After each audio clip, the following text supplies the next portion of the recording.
దేవుని పరిశుద్ధ నామమునకి మహిమ కలుగును గాక. మరి ఒకసారి సాయంకాలం వేళలో మీ అందరినీ యేసుక్రీస్తు నామములో మా యొక్క కార్యక్రమానికి మిమ్మల్ని ఆహ్వానిస్తున్నాను. ఈ యొక్క కార్యక్రమం ద్వారా మీరు ఆశ్రయించబడుచున్నారని నేను నమ్ముచున్నాను. మరి మన ప్రభువైన యేసుక్రీస్తు వారు తన యొక్క శిష్యులను మరి సంఘమును ఎంతగానో ప్రేమించి వారందరి నిమిత్తం ఆయన కలువరి శిలువలో మరణించి సమాధి చేయబడి తిరిగి 3వ రోజు లేచిన మృత్యుంజయుడు మన యేసుక్రీస్తు వారు. మరి మీ అందరికీ పునరుద్ధరణ యేసుక్రీస్తు నామములో శుభములు కలుగును గాక అని ఘోషిస్తున్నాను. This evening I welcome you all for this program. I am Pastor V.D. Christopher from Baruch Impact Church, Ballari, India. Before I start my message, I request you all to close your eyes and we will start with a prayer. ప్రార్థన చేసి మనం ప్రారంభించుకుందాం. పరిశుద్ధుడ మహోన్నతుడ సర్వశక్తి మంత్ర ఇమ్మానుయేలు యేసయ్యా మీకు స్తోత్రాలు. మరి యొక్క ప్రభునాథ తండ్రి దినమున మీ అపారమైన కృపకై వందనాలు. ఇదిగో నాయన ఈరోజు ప్రభునాథ తండ్రి మరి మాకైతే తెలియదు ప్రభా ఎందుకు ఈ యొక్క లైవ్ కార్యక్రమం ప్రభునాథ తండ్రి ఈ విధంగా అవుతుందో మరి మీకు సమస్తము తెలుసు నాయన. మీ చిత్తం లేకుండా సంభవించింది కాబట్టి ఈ యొక్క రోజున ప్రభా నాయన ఈ యొక్క రికార్డు ద్వారా మరి యొక్క కార్యక్రమం ప్రభావ జరిగిస్తున్న ప్రభావ మీరు మయం పొందండి. వాక్యాన్ని వినిచున్న వారికి మీ యొక్క ప్రభావైన సహాయాన్ని అందించండి, మీ హస్తాన్ని అందించండి. రక్షణ కలిగేసి బలమును శక్తిని దయచేసి కోరుచున్నాం. సాతానుకు అవమానం ప్రభావ మీ బిడ్డలమైన మాకు తండ్రి జయం అనుగ్రహించిన మీ స్తోత్రాలు చెల్లిస్తున్నాం. అయా మరొకసారి ప్రభావ సమస్త మహిమా ఘనత ప్రభావాలు మీకే చెల్లిస్తూ మనల్ని తగ్గించుకుంటే ప్రార్థన యేసుక్రీస్తు నామములో అడిగి పొందినాము తండ్రి. ఆమేన్ ఆమేన్.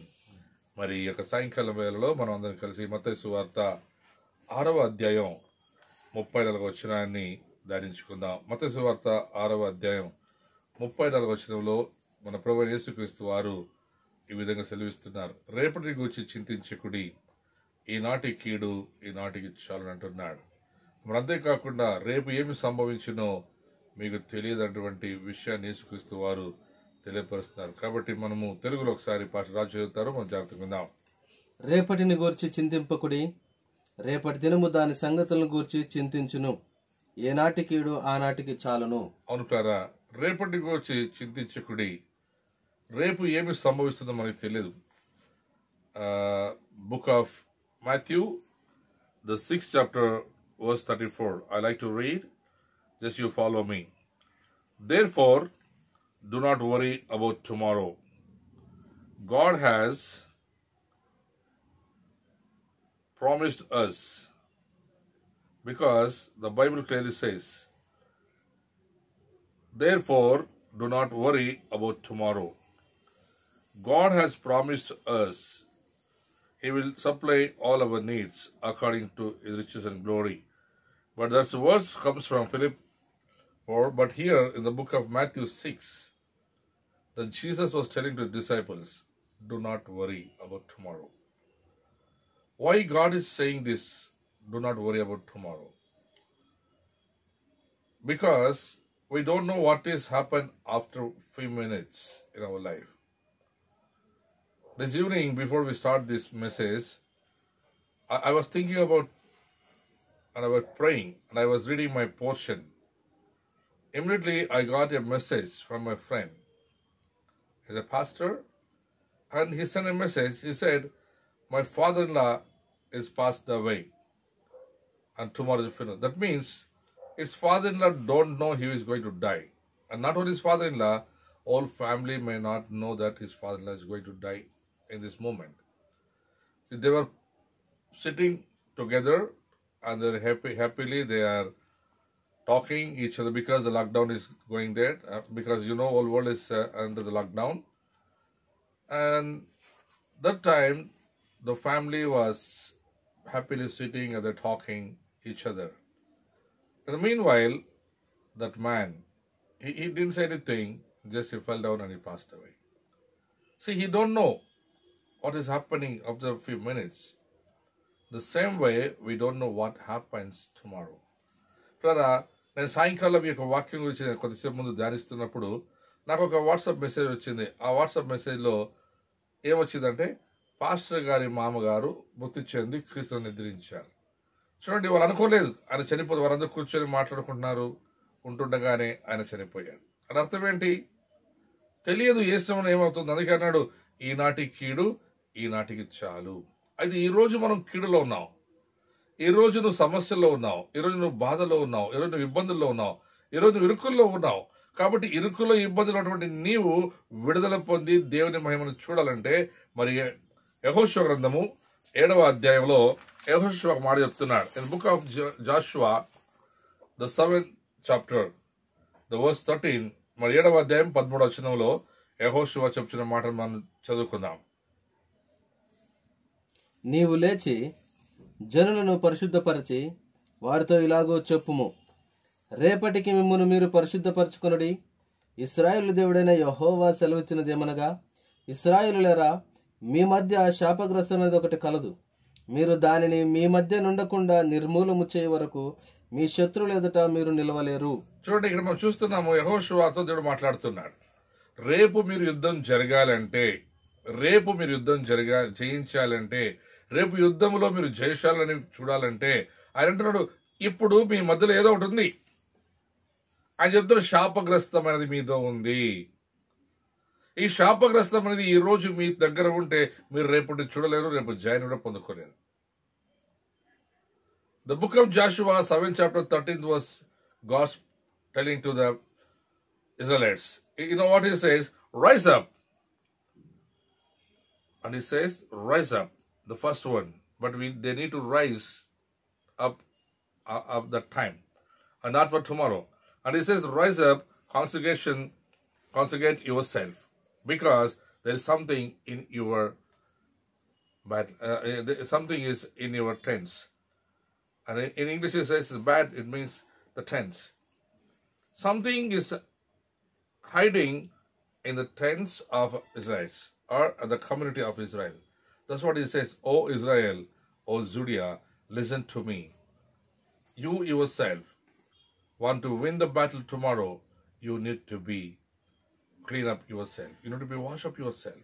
Because if you are unclean today, you can't win tomorrow. You can't go for tomorrow.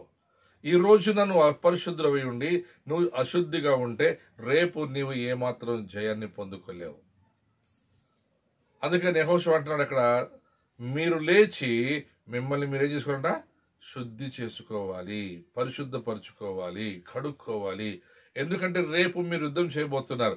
అయితే రేపు యుద్ధం మీరు జయించాలంటే ఈ రోజు గురించి చింతించండి. ఈ రోజు మీరు ఎలా కూడా చూసుకోండి. అవును ప్రియులారా, మనం చాలాసేపు రేపటి గురించి ఆలోచిస్తాం. నా ప్రశ్న ఒకటే, ఈ రోజు గనుక నువ్వు కన్ను మూసుకుంటే, అందుకే మనం మత్తయి సువార్త మాట చూస్తాం, ఒకడు ఈ లోకమంతా సంపాదించుకొని తన ప్రాణంతో అంటున్నాడంట, నా ప్రాణమా తినుము తాగుము సుఖించుము, రేపటికి నీకు కావలసినంతని సంపాదించి ఉంచానంటున్నాడంట. అయితే యేసుప్రభు మాట చెప్తున్నాడు, వెర్రివాడా, ఇప్పుడే ఈ క్షణమే నీ ప్రాణం పోతే నువ్వేం చేస్తావు? సంపాదించింది అంటే ఇప్పుడు నీ ప్రాణం పోతే, ఇప్పుడు నువ్వు చనిపోతే ఎక్కడికి పోతావు? రేపు కాదు, ఇప్పుడు. నిన్న అయిపోయింది.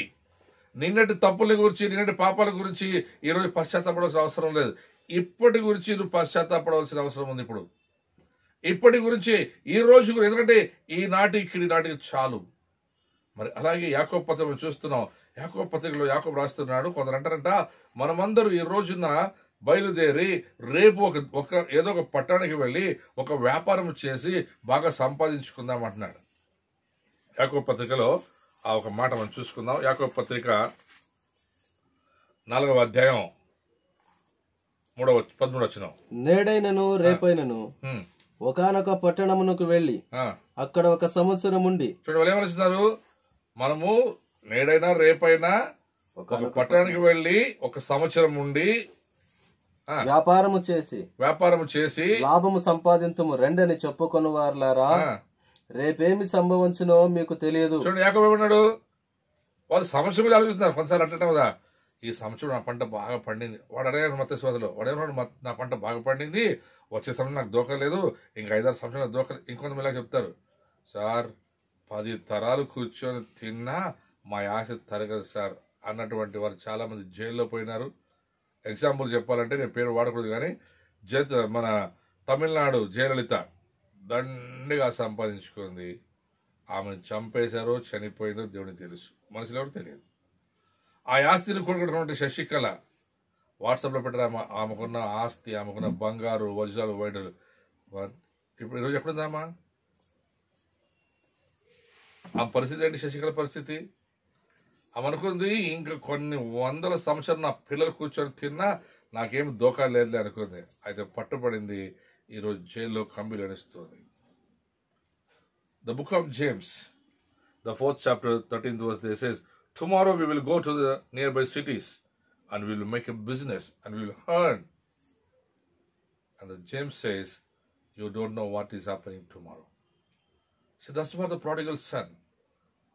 What he was done, prodigal son, he came to his father and he said, Father, give my property, give my belonging. I want to go far away. I want to do business. What kind of business the prodigal son has done in book of Luke? లూకా సువార్తలో తప్పిపోయిన కుమారుడు తండ్రి దగ్గరకు వచ్చి, నాయన నాకు ఆస్తి ఇచ్చి నేను వేరే దేశానికి వెళ్ళి నేను వ్యాపారం చేసి రేపు మంచి సౌకర్యం తిరిగి వస్తాను. ఎలాగొచ్చాడు వాడు? రేపు వెళ్ళేటప్పుడు మంచిగా వెళ్ళాడు, వచ్చేటప్పుడు భిక్షగాడి కంటే ఘోరమైన పరిస్థితికి వచ్చాడు. పందులు తినే పొట్టు తినడానికి కూడా దొరకలేదు వానికి. అలాంటి పరిస్థితికి వచ్చాడు. అప్పుడు వాడు అన్నాడు, లేచి తన మనసు అనుకున్నట, నాయనా నేను నీకు నువ్వు పరలోకంలో వ్యతిరేకం పాపం చేసింది కనుక ఇప్పుడు నన్ను క్షమించి. ఇప్పుడు The prodigal son was praying and he was confessing his sins on the time. He didn't say, tomorrow I go to my father and I will ask my father, Father, forgive me. No, he stood up and he said, Father, I am not worthy to call you as your son. Please forgive me. That's what he was thinking in his heart. He was confessed and he repented. Yesterday I preached about repent. God bless the repentance. నేను మీకు చెప్పాను, నిజమైన పశ్చాత్తాపడి మారు మనసు పొందిన వారిని దేవుడు ప్రేమిస్తాడు, ఆయన ఆస్వాదిస్తాడు. ప్రాడిగల్ సన్ అంటే తప్పిపోయిన కుమారుడు అనుకోలేదు. నేను ప్రయాణం చేసి వెళ్ళి మా నాన్న దగ్గరికి వెళ్ళి మా నాన్న కాళ్ళు పట్టుకొని, నాయనా నన్ను తప్పని క్షమించాను అంటే రుమ కొట్టుకుంటాను నాయనలే.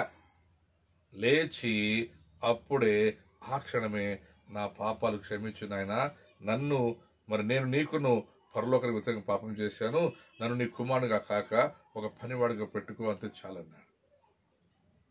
ఒకసారి ఊహించండి, యెహోషువ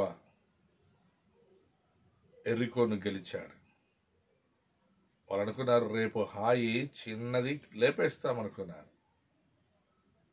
In book of Joshua, they defeat the Jericho. The walls of Jericho fell down. They celebrated the big victory. But in front, for the tomorrow, they have a very small, tiny village. The name of village called Hai. They given idea to Joshua. They said, why we need to go so much of people? We don't want to go everybody. The Hai is very small, just 3,000 is enough. Then Joshua said, okay, go. Go tonight and sleep well. Go tomorrow for the war. Tomorrow they went to war.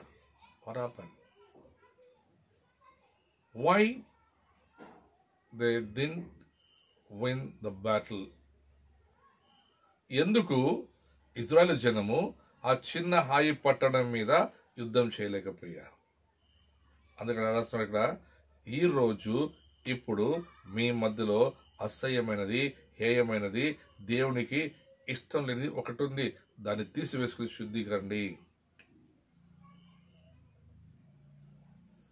దాన్ని తీసుకొచ్చారట, శుద్ధీకరండి. ఎప్పుడైతే మీరు శుద్ధులు అవుతారో, ఈ రోజున ఉన్న పాటనే మీరు శుద్ధులు అవుతారో, మీ పాపాలు విడిచిపెడతాడో యేసుక్రీస్తు నమ్మదగిన వాడు. ఇప్పుడే ఆయన నిన్ను తన రక్తంలో కడిగి శుద్ధీకరించి తన బిడ్డగా చేసుకుంటాడు. ఈనాడు కీడు ఈనాటికి చాలు. నువ్వు ఈరోజు కీడులో ఉన్నావు. నేను అప్పుడప్పుడు మా చర్చిలో చెప్తుంటాను ఈ మాటలు. చాలామంది 4 రాళ్ళు వెనకేసుకుంటాం సార్ ఇప్పుడే, 4 రాళ్ళు వెనకేసుకుంటాం సార్ ఇప్పుడే అంటాడు. వాడు ఈరోజు వెనకేసుకుంటాడు, రేపు కిడ్నీ సమస్య, హార్ట్ సమస్య, ఏదో సమస్య వస్తుంది. ఆ ఉన్న 4 రాళ్ళ చేతికి ఇంకొక 4 రాళ్ళ అప్పు తీసుకొచ్చి దాన్ని వేస్తాడు. వాడు బాగుపడితే బాగుపడతాడు, లేకుంటే వెళ్ళిపోతాడు. రేపు ఏమి సంభవించునో నీకు తెలియదు గనక ఈనాడు కీడుని తప్పించుకొని శుద్ధి కమ్ము. నువ్వు శుద్ధుడవైతే నువ్వు పరలోక రాజ్యాన్ని చూస్తావు. అది యేసుప్రభువు మాట కూడా మార్తా నీవు నమ్మలా దేవుడి మహిమను చూస్తావు. మార్త ఏమంది, అవునయ్యా రేపు లేసా మా తమ్ముడు, ఎప్పుడు లేసా అంటే రేపు కాదు యేసుప్రభు, ఇప్పుడు. Jesus was talking to Martha and he was asking, if you believe, you will see the God's mighty work and you will see the power of God.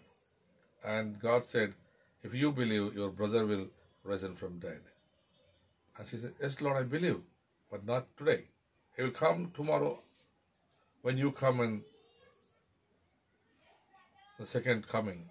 And Jesus said, no, I'm not talking about tomorrow, I'm talking about today, just now. యేసుక్రీస్తు వారు రేపు చేస్తాను ఎప్పుడైనా, ఇప్పుడు నమ్మినలా, ఇప్పుడు నువ్వు చేస్తే, ఇప్పుడు విశ్వసిస్తే నేను ఆస్వాదిస్తాను. నా ప్రియ సహోదర సహోదరి, రేపు ఏమి సంభవించడం తెలియదు. రేపు మేము గెలుస్తాము హాయి అనుకున్నారు, ఓడిపోయారు. వారు ఓడిపోవడానికి కారణం తెలుసా? వారి పాళ్యములో అపరిశుద్ధమైనది, దేవునికి వ్యతిరేకమైనది ఉంది కాబట్టి వారు ఓడిపోయారు. మరి రోజున నీ జీవితంలో, నీ కుటుంబంలో దేవునికి ఆయాసమైంది ఇప్పుడు ఈ క్షణం ఏముందో ఒకసారి పరీక్షించుకో. మరి అలాగే మనం గనక ఇంకొక మనం చదువుకుంటే మాట్లాడబడింది 2వ దినవృత్తాంతాల్లో ఎలీషా ఒక ప్రవచనం ప్రవచిస్తాడు. ఈరోజు మీరు సిద్ధపడి, రేపు 1 షెకెలుకు 2 కిలోలు, 2 షెకెలుకు 10 కిలోలు మీరు దేవుని యొక్క ఆశీర్వాదాల ద్వారా మీరు గొప్ప రేషన్ కొనుక్కుంటాడంటాడు. నాకు ఆశ్చర్యమైంది. అసలే అది కరువు, మొత్తం దేశమంతా కీడులో ఉంది. కుష్ఠరోగులు ఒక రోజున ఒక గదిలో ఉన్నటువంటి ఆ యొక్క రేషన్, అక్కడ ఉన్నటువంటి ఆస్తి వజ్రాలను చూసి వారు భయపడి వెళ్తుంటే ఆ శబ్దానికి శత్రులు పారిపోతారు. చూడండి, అప్పుడు ఆ కుష్ఠరోగులకి నిజంగా చెప్పాలంటే వాళ్ళు చావులో, వాళ్ళు భయభ్రాంతిలో ఉన్నారు, చనిపోతామేమంటే ఆలోచనలో ఉన్నారు, ఎవరు చూసి చంపేస్తారు. అయితే వారు భయపడకుండా ధైర్యం చేసి అప్పుడు వెళ్ళారు. అప్పుడు దేవుడు వారి ధైర్యం చూసి వారి ద్వారా గొప్ప కార్యం చేశాడు. మరి రోజున నిన్ను కూడా దేవుడు చూస్తున్నాడు. ధైర్యం చెయ్యి, పాపాలు ఒప్పుకొని విడిచిపెట్టు. ధైర్యం చెయ్యి, దేవుని నామంలో ఆయన వెంబడి నడవడానికి ధైర్యం చెయ్యి. ఇప్పుడు రోజు ఇప్పుడే దేవుడి కృప నీ మీద ఉంది. దేవుడిని ప్రేమిస్తున్నాడు. యేసుక్రీస్తు నేను చాలా ప్రేమిస్తున్నాడు. God loves you so much. He didn't say, you go and cleanse yourself today and come tomorrow with a fresh anointing. You come with a very white dress, I will bless you tomorrow. No, he said, today I want to bless you. If I want to bless you today, you need to do one thing. You need to cleanse up yourself. You need to wash yourself with the blood of Jesus Christ. And you need to confess your sins, and you need to accept Jesus Christ as your personal Savior. రేపు నువ్వు యుద్ధం చేయించాలంటే, రేపు నువ్వు ఆశ్రయించబడాలంటే, ఈ రోజు నీ పాపాలు ఒప్పుకోవాలి, విడిచిపెట్టాలి. ఈ రోజే దేవుని ద్వారా నువ్వు మేలు పొందాలి. అందుకే అంటున్నాడు ఇక్కడ యెహోషువ, మీరు రేపు యుద్ధం చేయించాలంటే ఈ రోజు లేచివ్వండి. మరి యాకోబు అంటున్నాడు, మీరు ఏదో పట్టణానికి వెళ్ళి వ్యాపారం చేసి గొప్పవారు అనుకుంటున్నారు, కానీ రేపు ఏమి సంభవిస్తుందో మీకు తెలియదు. అందుకే సామెతల గ్రంథము 3వ అధ్యాయంలో కూడా 23 వచనంలో ఒక మాట రాయడం చదువుకుందాం.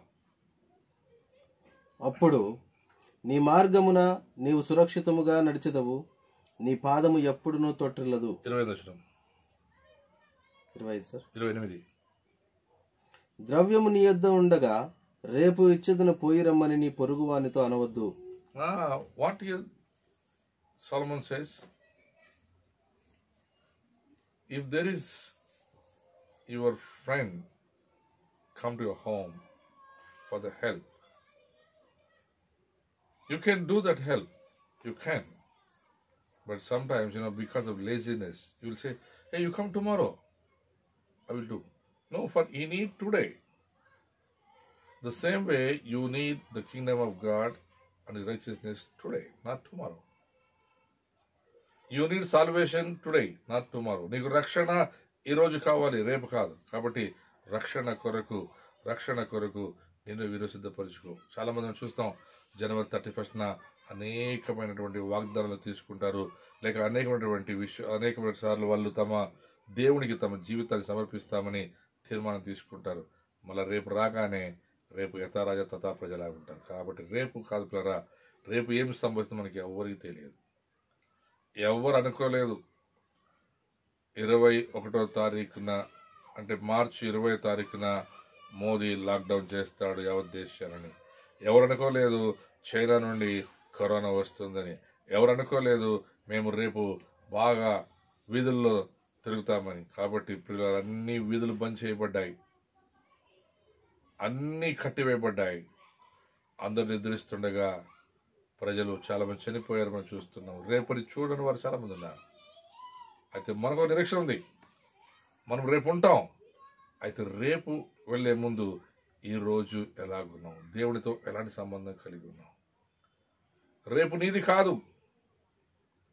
Tomorrow is not in your hands, tomorrow is God's hands, but today is in your hands. Yesterday is gone into history. నిన్న చరిత్రలోకి వెళ్ళిపోయింది, ఈరోజు నీ చేతిలో ఉంది, రేపు దేవుని చేతిలో ఉంది. కాబట్టి రేపు నువ్వు ఉంటే ఖచ్చితంగా దేవుడు నేను ఆశీర్వదిస్తాడు. ఎందుకంటే రేపు ఆయన చేతిలో ఉంది. అయితే ఈరోజు నీ చేతిలో ఉంది. పశ్చాత్తాపడు, దేవుడు వైపు తిరుగు, దేవుడు నేను తప్పకుండా ఆశీర్వదిస్తాడు. రేపు కాదు, రేపని వాయిదా వైద్యు. కన్నడలో ఒక చిన్న పాట ఉంది, నేను పాట ఒక వచ్చిన నేను పాడతాం అందరూ.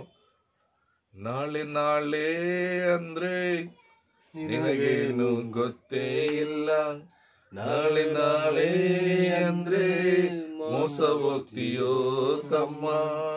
ಯೇಸುವ ನಂಬದಿದ್ರೆ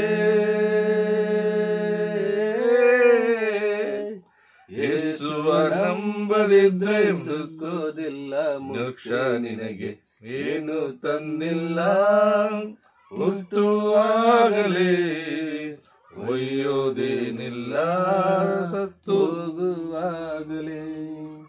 ಏನು ತಂದಿಲ್ಲ ಹುಟ್ಟುವಾಗಲೇ ಒಯ್ಯೋದೇನಿಲ್ಲ ಸತ್ತು ಹೋಗುವಾಗಲೇ.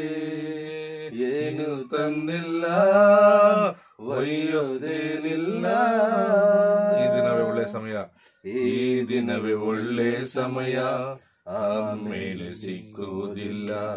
ಈ ದಿನವೇ ಒಳ್ಳೆ ಸಮಯ, ಆಮೇಲೆ ಸಿಕ್ಕುವುದಿಲ್ಲ. ನಾಳೆ ಅಂದ್ರೆ ನಿನಗೇನು ಗೊತ್ತೇ ಇಲ್ಲ, ನಾಳೆ ಅಂದ್ರೆ ಮೋಸ ಹೋಗ್ತೀಯೋ ತಮ್ಮ. ಯೇಸುವ ನಂಬದಿದ್ರೆ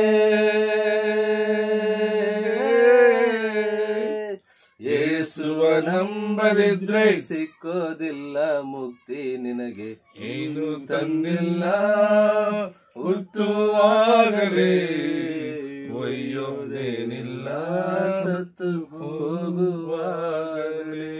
అవును ప్రియులారా, మనం వచ్చేటప్పుడు ఏం తేలేదు, వెళ్ళేటప్పుడు ఏం తీసుకొని వెళ్ళాము. అయితే వెళ్ళేది ఎప్పుడో తెలియదు, ఈరోజు రేపు.